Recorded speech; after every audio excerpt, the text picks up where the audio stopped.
is a Sicilian, not the Najdorf, not his speciality, Vacher Le Grave, where he has been quite predictable historically throughout his whole career.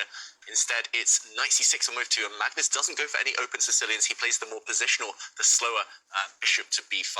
And actually, we're more used to seeing colours reversed. I've seen battles between Carlsen and Vacher Le Grave in this position with colours switched, with Magnus taking on the black side of this opening. Fascinating start to this one, Tanya. Not his usual, but still an area of expertise. Yeah, and bishop b5, the Rossolimo, a very solid approach against the Sicilian. Now Magnus wants to break in the center with d4, but when there is a recapture on d4, you want to take back with the pawn to keep control of the center. This was an opening, David, that was made so popular in the 2018 World Championship match as a fight against that knight c6 move that we saw from Maxime. This is game 1 of game 4, so the players are also feeling the opening, the rhythm out right now. And I think for Magnus, he wants to check a little bit. Is Maxime going to stick to the old guns, his usual repertoire, or does he have something special planned? Yeah, he definitely feels like he's had something special planned so far. Vacher Le Grave, really impressive speed to the opening. And look at this, all 4 pawns in the center.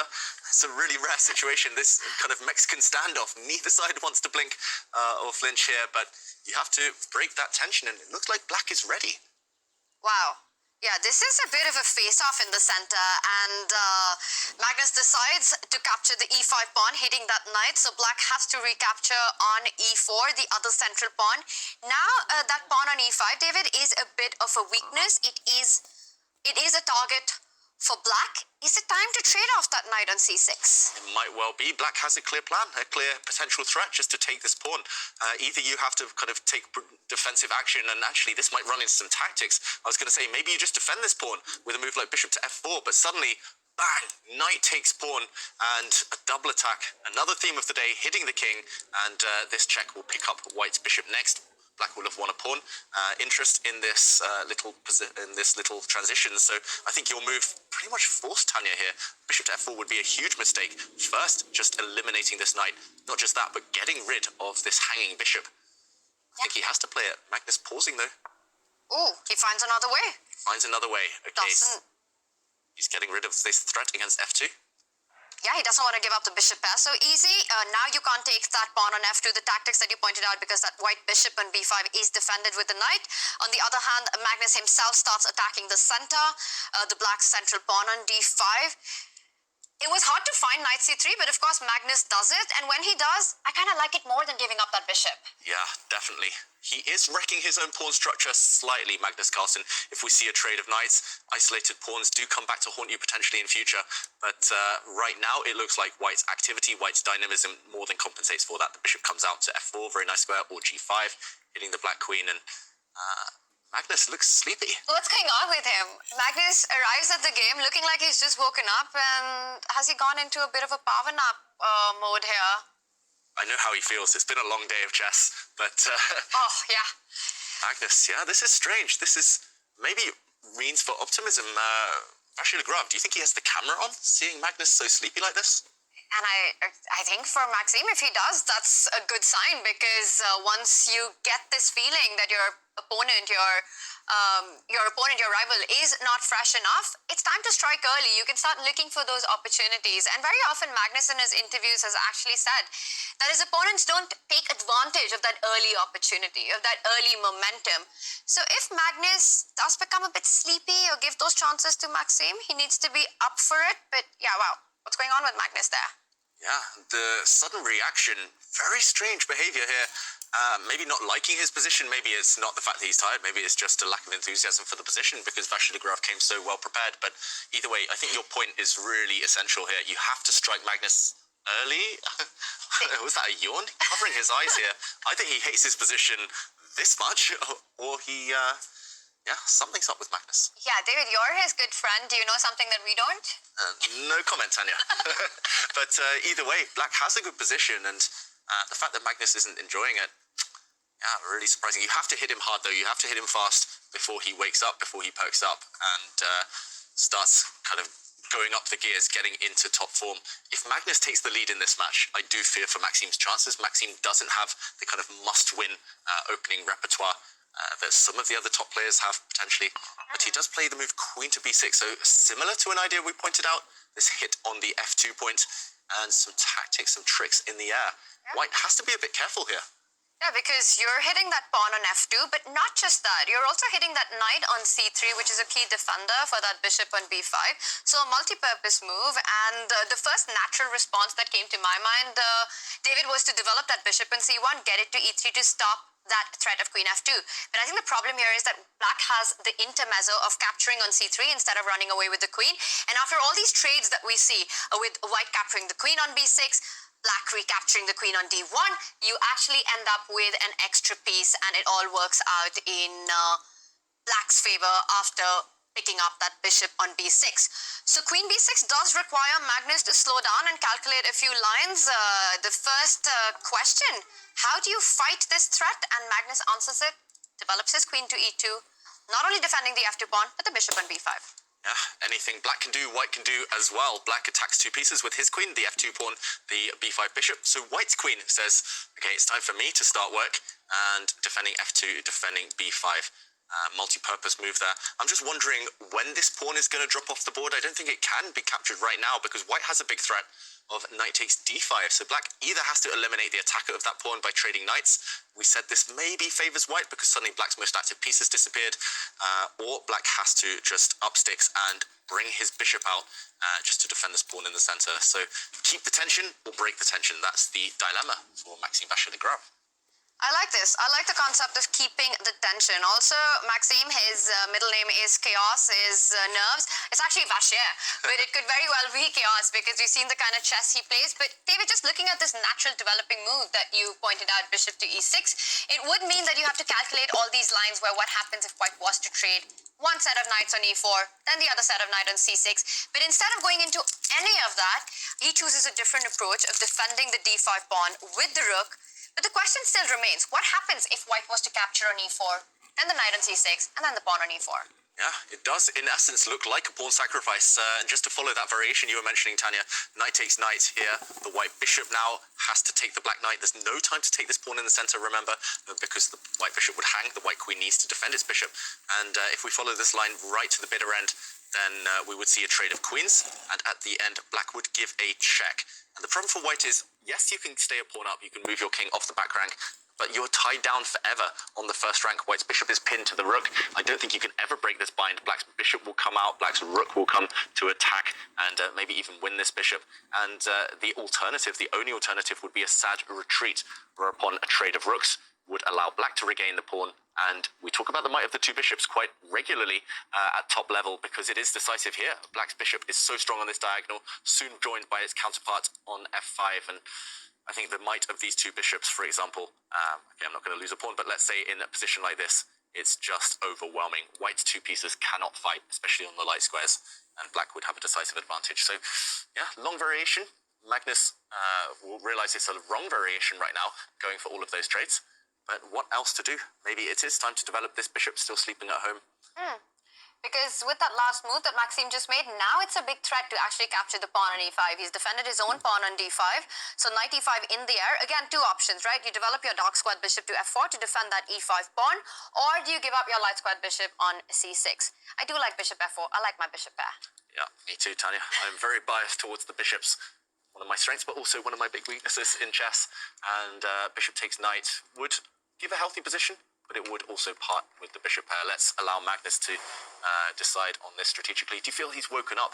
He looks slightly more alive on the camera, Tanya. He needs to wake up because there are threats on the board and he has to counter them accurately. And when you're playing against a player like Maxime, you really can't give too many chances because Maxime will be on top of any opportunity that he gets in this game. Yeah, leaning back there, Maxime. You were talking about bishops versus knights. Since this is the AI Cup, doesn't AI really like one of them? And I don't remember which one. At least Alpha Zero loves the bishop pair when they're together. I think bishops versus knights alone, it depends on the pawn structure, but when it's two bishops together, computer's very, very biased. And you know Magnus, he's biased towards knights. He loves his knights and he hates his opponent's knights. So he does decide to actually give up the bishop for that knight on c6. But I think it's in modern chess, general principles more than that, it's about the concrete position you have. In general, if it's an open position, you want the bishop pair. If it's a blocked position, knights are considered better pieces because they're short-range pieces. They can jump around easy, land on those holes, but bishop needs, long-range pieces need more space to move around. And it's also personal preference. Vishy Anand, also known for his love for knights. Oh, really? Yeah. But so you're saying the general rules can only get you so far in chess? You have to be a bit flexible. You need to know the general rules too, as well. So. And then play around with them. Yeah, and then you need to know the rules before you break the rules. That's the key in general. Well said, David Howell. Well said. But I think it's a stylistic thing. Knights are favoured by attacking players, dynamic players, tricksters. Bishops are favoured by old men. And okay, a trade of a set of knights, and now it is the bishop pair against bishop and knight. So we will find out the truth. At least in this exact position, this specific scenario with this structure. Magnus wants to conquer the dark squares. Black has a light squared bishop unchallenged. He'll most likely control that color complex, but if he can trade off the dark squared bishops, white does have a queen and knight combo. Watch out for some attack. Magnus slightly low on the clock, but I think he's starting to be happier with his position. Yeah, and you can see why, right? You're pointing out all these ideas of white actually neutralizing the bishop pair on his terms, either with the move bishop to 8-6 or bishop to f6. And either of these trades could actually give white a lot of attacking chances. And then coming to your point of stylistically, Magnus with his knight having the queens on the board, I think this is where you start smelling that, there are possibilities, there are dynamics that exist, and you start getting a little excited about your position. The knight from f3 can also land on d4, a nice little spot. You really want to provoke black to push that c6 pawn to c5 to try and kick that out, because then that gives you weaknesses in the center of the board with, pawns that can be targets. Yeah, definitely. And one of the most typical mating patterns, especially kind of at the lower levels, would be, for example, let's give black let's make a slightly strange move. It would be, for example, allowing a pawn to f6. This is the one thing black cannot do. Cannot give away access to the dark squares. Suddenly, this pawn acts as a protector of the g7 square, and, for example, the queen jumping in. This is the kiss of death checkmate, if I remember correctly, where the queen will come in and deliver checkmate to the black king. So the one thing Vasiligrav has to watch out for. Therefore, he does clear the 6th rank, so he controls f6. But Tanya, you mentioned that this pawn might be vulnerable. It looks like a gift here from Vasiligrav. What is the plan? When we're talking about Maxime, he's all about the initiative in the position, and we also mentioned how the bishop pairs, long-range pieces, love open diagonals. Maxime is actually voluntarily giving up a central pawn here so that he opens up space for his light-squared bishop. Once the bishop comes to b7, you can really imagine the power of these two bishops. Gets a lot of counterplay. The game, of course, goes on, and the Valbar says that white's doing absolutely fine, but it brings in the kind of dynamics that Maxime is looking for. Really concrete, nice approach there, instead of just sitting still and going passive against a player like Magnus. Yeah, really fascinating. And I once commentated with Magnus on an event, and he said any pawn that is lost or that you blunder means open lines for your pieces. So you got to look on the bright side. Maxime sacrificing a pawn here, but only opening lines up for black's bishops, for black's rooks. Do you think Magnus is going to take this? Oh, he's reluctant when his opponent so willingly throws a pawn at him. Magnus, I don't think he wants to take the bait, but maybe it's just the best move. After all, it is a pawn is a pawn, as they say. Take the material and cling onto it. And we've got the Valbar telling us, right, that you're absolutely fine after grabbing that pawn on d5, but when you're playing the position and you see the black bishop jumping into this powerful spot on b7 with a tempo against the queen, also x-raying that knight on f3, you've got to be reluctant about these decisions. Yeah. How materialistic would you say you are, Tanya, Kaya, in chess and in life? I am very materialistic. I just dread losing anything. Tanya? Oh, wow. That's such a heavy question, especially the one about life.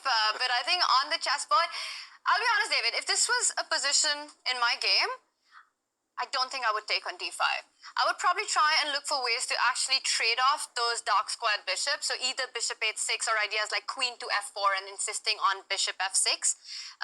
Yes, of course, we did see the line and the Valbar approves of queen d5, but I don't think I would go for it in a practical game. Yeah. What about you? I would have taken the pawn because I'm a greedy. Anything free. Wow, in life did you and in just chess. Bishop f6? Bishop f6, yeah. He's trying to give the pawn rather than take the pawn here, Magnus Carlsen. Anything you can do, I can do better, he's saying, and he's trying to go for this checkmate plan that we mentioned. Let's show the idea here. We thought that the black queen had cleared the 6th rank now to cover this square, but Magnus insists he drops his bishop in, and now taking this bishop would be highly risky for black. Notice how the rooks stare off at each other. Black's rook temporarily undefended. If we see a trade of rooks and black's, well, the evaluation bar jumping, if black's queen now does feast on this pawn, then it would end in disaster. White's queen only now takes, and suddenly this rook is pretty much trapped. The rook has to slide across to b8, but white conquers the back rank, and I'm not sure what the killer blow is here, but white is winning. Maybe you just take this pawn going for checkmate against the king. So instructive and so much to learn from here, because I was talking about how I want to trade off the dark squared bishop and trying to defend that square. That Magnus Carlsen shows the way. He says you can just calculate the line and based on tactics, make these positional decisions. I really like the move bishop to f6, countering this pawn sacrifice that Maxime offered. And now, if you can't really take that pawn on f6, well, he does take the bishop. And is he just going to develop his own bishop, defending that rook on e8? Yes, he does it.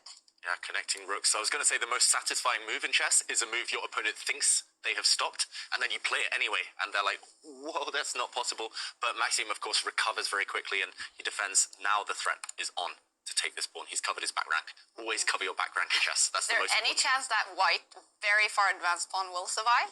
Oof. If he can keep it alive, he might deliver checkmate. Yes.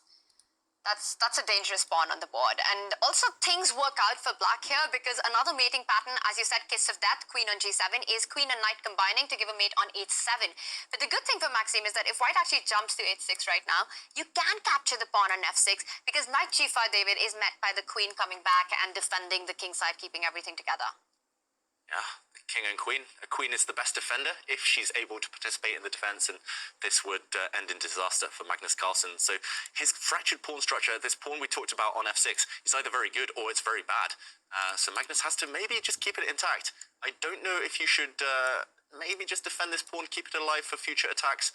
But either way, I'm starting to like black's position, as long as he doesn't fall for any of these tricks that we've been pointing out. Magnus slightly lower on the clock as well, getting dramatic. It's getting dramatic, and one gets the feeling that if this is a long strategic battle, then black does have the trumps with that f6 pawn as a weakness in any endgame that would arise. Black would get chances, but Magnus, he either needs to trade that f6 pawn for the central d5 pawn, but I like your idea of keeping it alive. Queen to g5 would be the first move that I would consider here, David, because to me, f6, as long as queens are on the board, feels like a strength. And wow, tactics again. Magnus says not from g5, but I'm going to defend my pawn from f4 because now that pawn is untouchable. You capture on f6, you win a pawn, but you're going to lose that bishop on f5. Yeah, indirect defense of the f6 pawn. This is really, really sneaky stuff. Cunning play by Magnus Carlsen. He looks like this queen and pawn are kind of disconnected. The connection between them broken here. But as you point out, Tanya, queen takes pawn, walks into a pin. You win the pinned piece, the bishop, because the queen behind is attacked. It is undefended as well. So queen f4, what a move. These top players, they just surprise us on every single turn. Queen f4, not an obvious one, but Maxime doesn't, of course, have to take this pawn yet. He can play around. The problem is you are facing the kind of idea of the pawn coming up to g4, hitting the bishop. Stuff is happening on the king side. Something is brewing here. How does Maxime Vachier-Lagrave continue to defend so accurately? Does it feel like a game that will end up with a winner?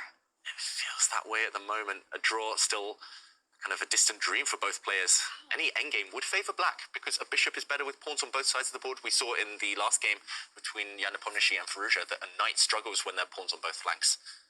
Black with a superior pawn structure as well. If the queens disappear, there's no checkmate. And black is very happy. So long term, Maxime can be happy, but he needs to get to that long term situation. Magnus, really interesting idea that you pointed out for him, David, with that g pawn advancing forward, g4, g5, and then that f6 pawn is safe forever.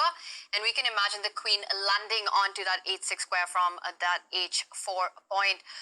So things are getting tricky. Endgames are far off, and I agree with Kaya that I don't know in whose favor again, but I think a decisive result is most likely here.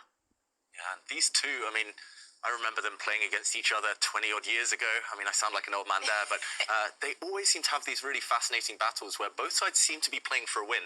they never play with the reverse gear on. They never play solid, kind of boring, drawish chess. Sometimes it is a draw, but that's because chess has that nature sometimes. But it's always dynamic. And wow, attacking the white queen, jumping in, we see a trade, taking back with the pawn. This is really clever, kicking the white knight away. And where does this white knight run to?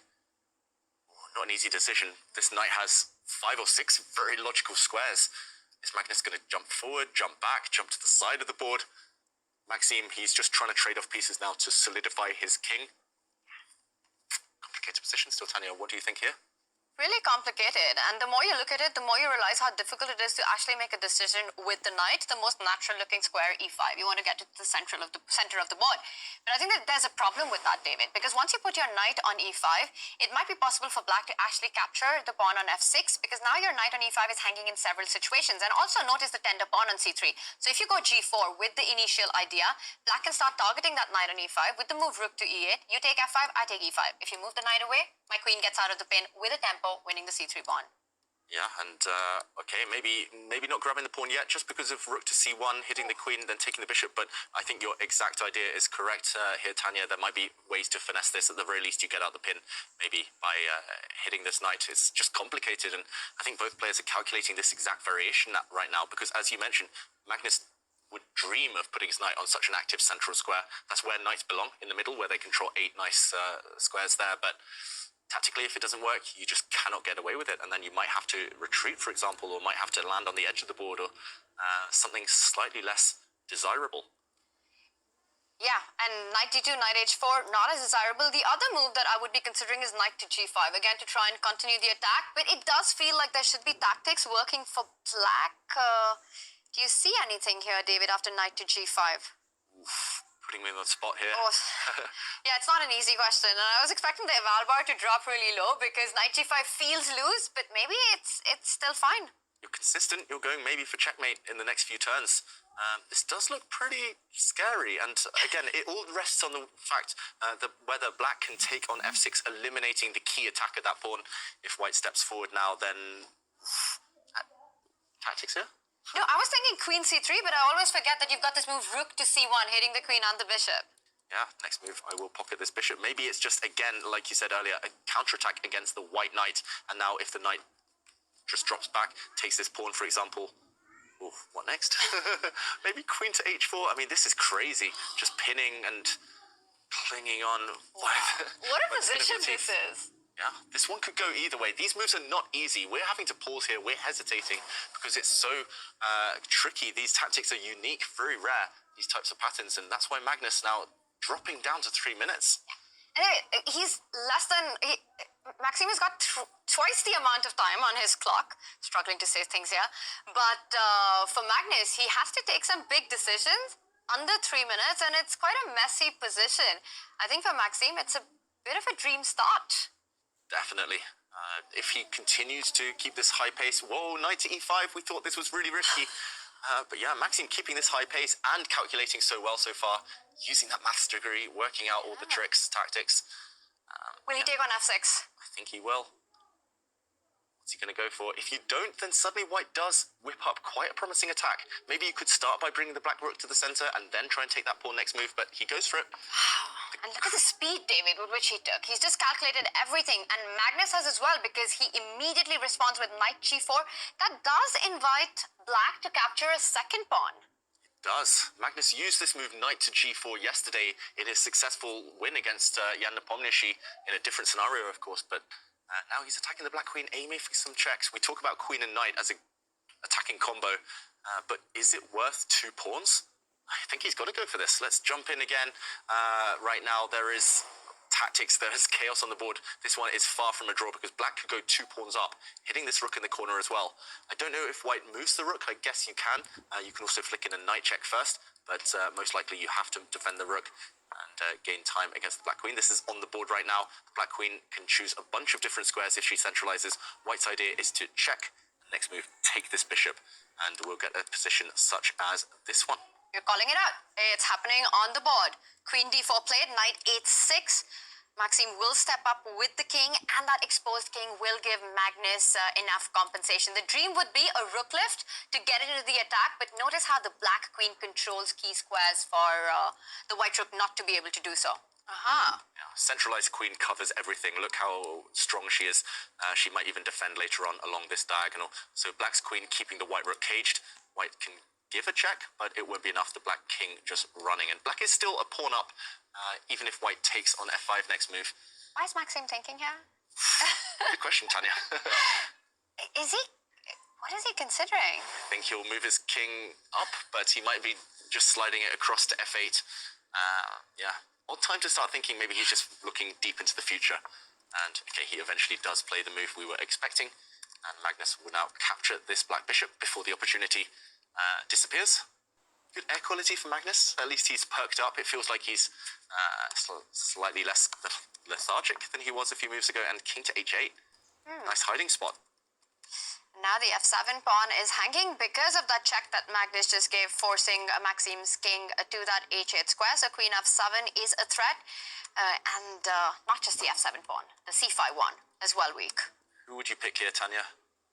I kind of like white's position. Despite being down a pawn, I think it's time for Maxime to find a way to just bail out to safety here. And I think he's trying to do that. Well, don't grab on e3 right now. F takes e3 would be a huge blunder after queen takes pawn.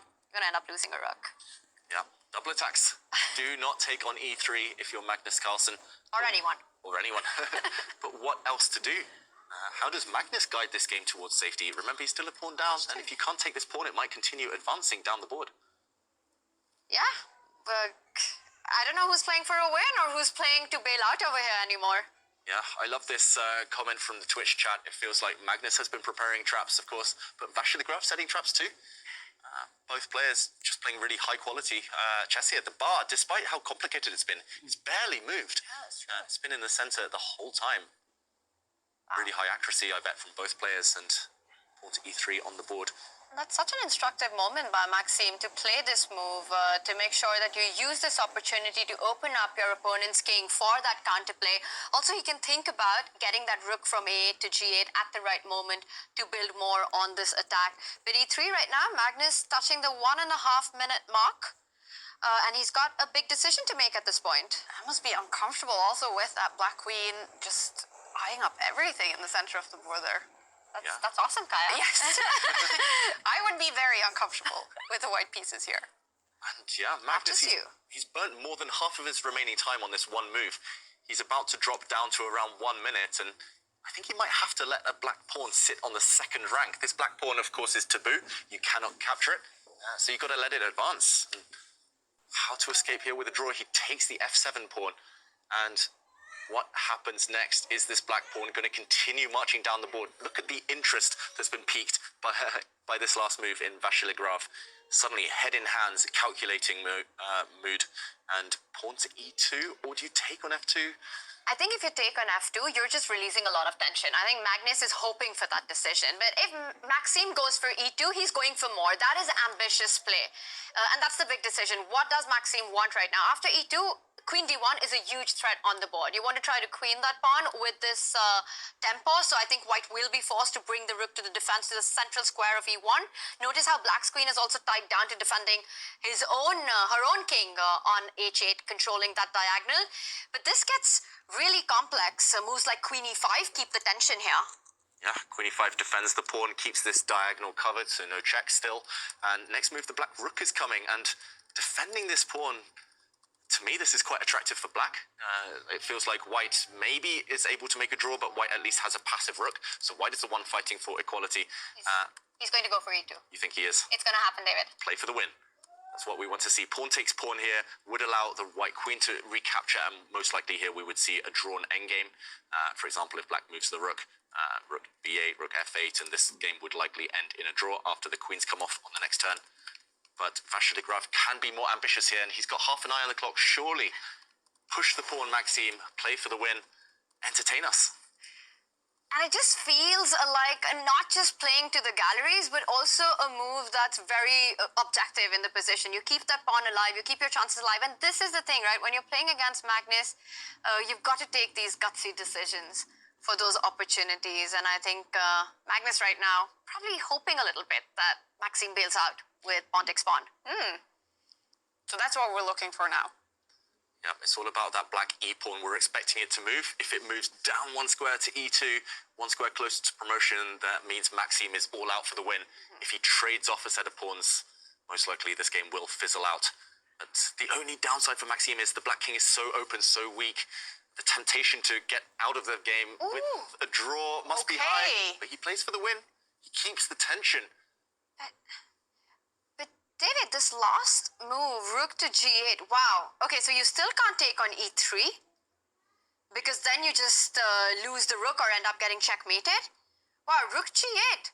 He is ambitious. It's not e2, but he keeps the tension, shows the nerves. Magnus leans forward, and he's now down under a minute on the clock, about to tick down to 30 seconds. Because Maxime has played a move that Magnus was not expecting. Wow. Magnus was looking at the two moves that we were discussing there, either pawn takes pawn or pawn to e2. But a third option was available, and Magnus, 20 seconds now. Ooh, he plays a good move, I think, just forcing this black pawn to make a decision finally. But it cost him a bulk of his time. And we've seen today what happens when the clocks tick down.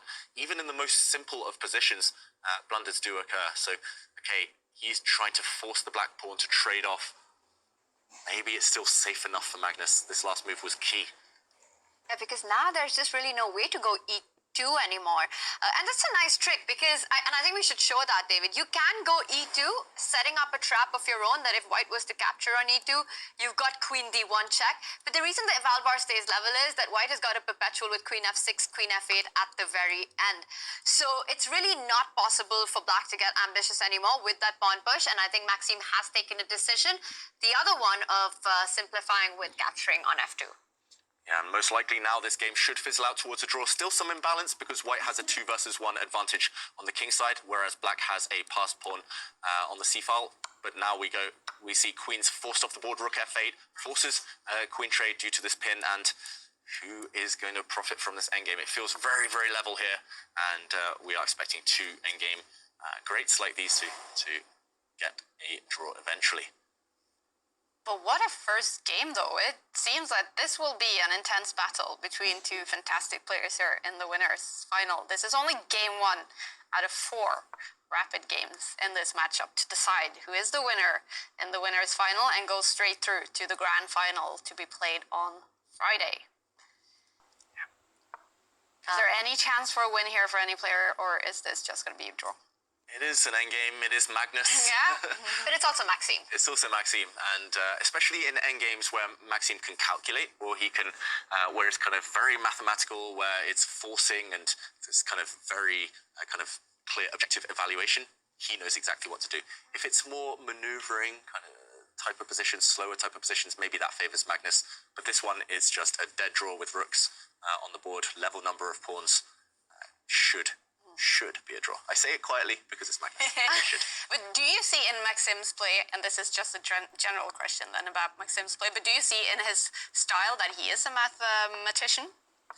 Definitely. I mean, I've been playing him since I was 9 years old, and I just cannot survive these positions where it's pure calculation. There's an A point, there's a kind of B point, C point, and he can just work his way there. It's so hard to keep up with him, to keep up with that level of accuracy that he has, and he's so quick about it as well. That's why he's so good at speed chess. He sees things instantly. But if you get him in a maybe kind of more theoretical position where it's less straightforward, then sometimes you stand a chance. But Magnus is keeping this game going. Magnus is the only one who can hope for a win here, but not easy. Not easy, and that's a really nice way to keep the balance, the one that Maxime has chosen, because white really could not have picked up the d4 pawn with either the rook or the king. If the king would have snapped it up, then the black rook just jumps back to the spot where it came from, gives a check, and let's just show that, wins the g4 pawn. On the other hand, if the rook would have captured the d4 pawn, then you lose the a3 pawn, and that's basically a draw offer. So Maxime finding a really good resource to keep the balance. And he's put his rook behind the passed pawn, very logical, maybe trying to push this pawn later, but Magnus keeps the tension, and will we see a dance between the rooks? The black rook now going after this weak white pawn, and next going after this weak white pawn.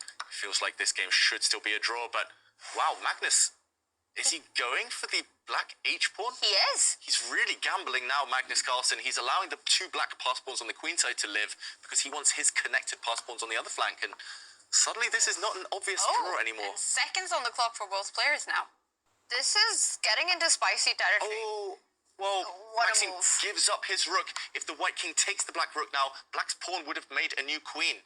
Suddenly Magnus has got to be really careful to save this. But maybe he just goes around with checks, and that's if he wants a bailout, he can just start checking the king. Maxime can come back with the king controlling the d8 square. So Magnus doesn't have that, still can't take the rook. Magnus is playing for more. Magnus wants more. Look at this. He's gobbled up the remaining black pawn and he's gone around. The G and H pawns are connected. White's rook is really passive though. This should still be a draw, but not easy anymore. Maxime has to show accuracy. I think Maxime has shown accuracy so far, but he needs to keep it up. Every move, it does count a lot. The rook comes back. If the king moves towards the D pawn, black's rook will start targeting white's pawns. He keeps the pressure on, and it's all about the fact that white can't free up his own rook for activity. And I think he's done it. I think he's saved this one. Are we in grinding mode now? We're in grinding mode, but the problem is there aren't too many plans remaining. You cannot maneuver around forever here if you're Magnus Carlsen. You have to make a decision. If you go for black's pawn, you lose your other pawns, the white pawns, vulnerable, and I think we will see the draw. There we go. Oh, what a game. Long one, but it ends with a draw, the first game in the winner's final. Maxime Vachier-Lagrave had the black pieces and then this one, and did pose some problems for Magnus Carlsen, but it is a draw and he will have the white pieces in the next one. But some ups and downs there, David. Can you take us through some highlights? Some real ups and downs, and it was a real fighting draw.